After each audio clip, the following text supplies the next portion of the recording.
ایک بدبخت نے کہا کہ مسلمانوں کو اگر کمزور کرنا ہے تو ان سے 4 چیزیں چھین لی جائیں. 4 چیزیں جب مسلمانوں میں موجود ہیں تو یہ کمزور نہیں ہو سکتے. ایک قرآن مجید، یہ ان کی وحدت کی ضمانت ہے، اور یہ کتاب ان کی وہ ایسی پاکیزہ اور متحرک اور فعال تھیوری ہے جو کبھی بھی فرسودہ نہیں ہوتی، اور ہر دور کی ضرورت کو یہ کتاب پورا کرتی ہے.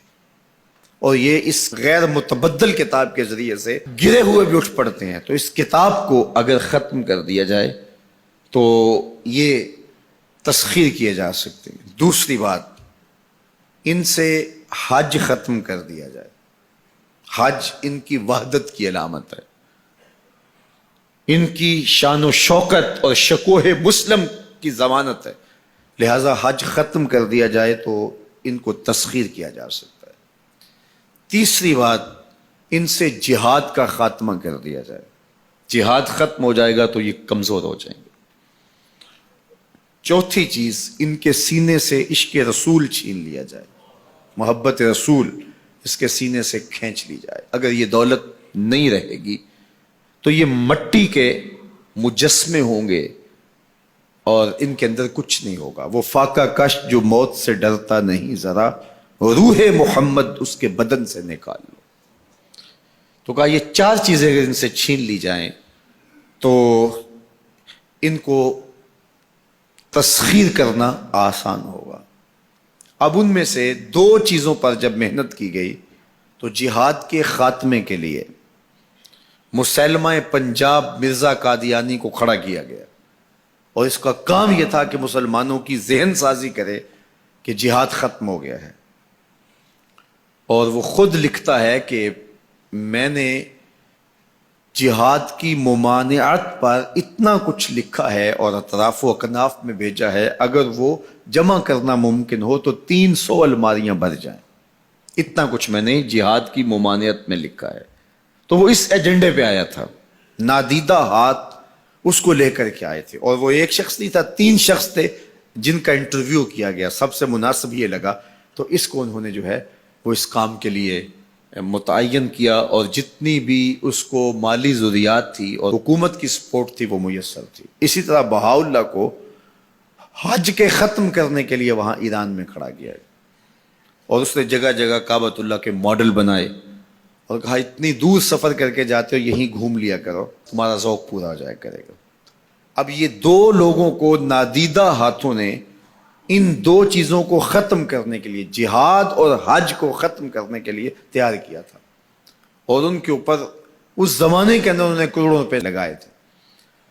اب جب وہ مر بھی گئے ہیں تو ان کے متبعین کو وہ اسی طرح سپورٹ کر رہے ہیں، اس لیے ان کے متبعین جو ہیں وہ موجود ہیں. باقی جس نے بھی ادعائے نبوت کیا پاگل پن کی وجہ سے، یا جو ہے وہ اس کے اندر کوئی صلاحیت تھی تو وہ تکبر میں آ گیا، تو اس پاگل پن کی وجہ سے اس نے اعلان کیا، جب وہ گیا تو سلسلہ ختم ہو گیا.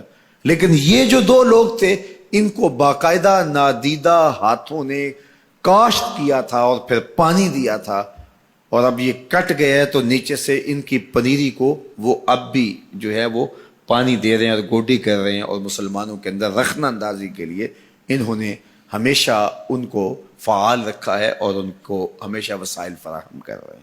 اس لیے امت کو ان سے محتاط رہنے کی بہت زیادہ ضرورت ہے، چونکہ یہ نادیدہ ہاتھوں کے مہرے ہیں جو مسلمانوں کو نقصان دینے کے لیے اور ان کے اندر سے ان جذبوں کو ختم کرنے کے لیے جو ہے وہ دن رات کوشاں ہیں، اور مغرب کی جاسوسی اسلامی ممالک سے کر کے جو ہے وہ ان کو فائدہ پہنچاتے ہیں. اور مسلمانوں کے لیے بالخصوص پاکستان کے لیے یہ مرزائی اس قدر خطرناک ہے کہ علامہ اقبال علیہ رحمہ نے اس زمانے میں کہا تھا، ابھی پاکستان بننے جا رہا تھا، آپ نے کہا تھا کہ مرزائی اسلام کے بھی غدار ہیں، پاکستان کے بھی غدار.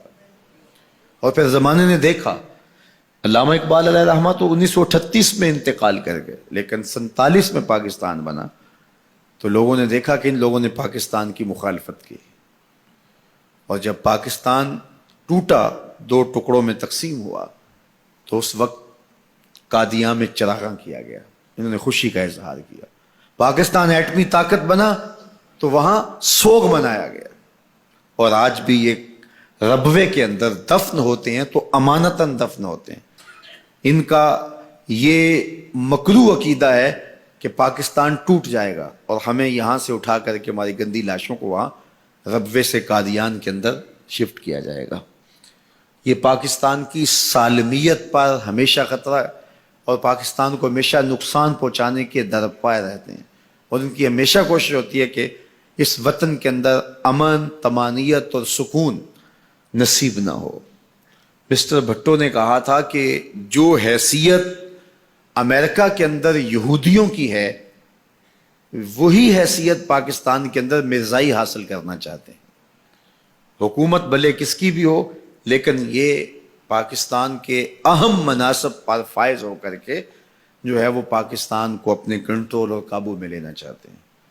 لیکن اللہ بھلا کرے ان لوگوں کا جنہوں نے دن رات کی کاوشوں سے، محنتوں سے آئین کے اندر ان کو غیر مسلم قرار دلوایا. علماء نے، مشائخ نے، سب لوگوں نے، تمام مسالک کے لوگوں نے مل کے اس میں کاوش کی، محنت کی کہ یہ 7 ستمبر کا دن تھا، 1974 کی شام تھی، 4:35 ہو رہے تھے کہ جب دستخط ہوئے کہ مرزائی چاہے ربوی ہوں چاہے لاہوری ہوں کافر ہیں. اور پھر ہر سمت سے نعرہ تکبیر اور نعرہ رسالت کی آوازیں آنے لگی اور تاجدار ختم نبوت زندہ باد کی صدائے دل نواز گونجنے لگی.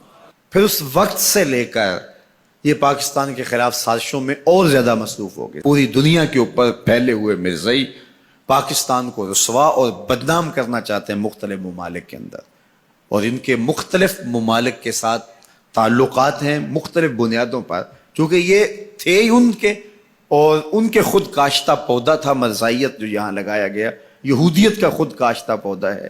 لیکن مرزائی یہ نہیں سمجھتے کہ پاکستان یوں ہی نہیں بنا، یہ کسی حادثے کا نتیجہ نہیں تھا، پاکستان محبوب کی نگاہوں کا نتیجہ. اللہ کے خاص فضل سے یہ پاکستان مارز وجود میں آیا.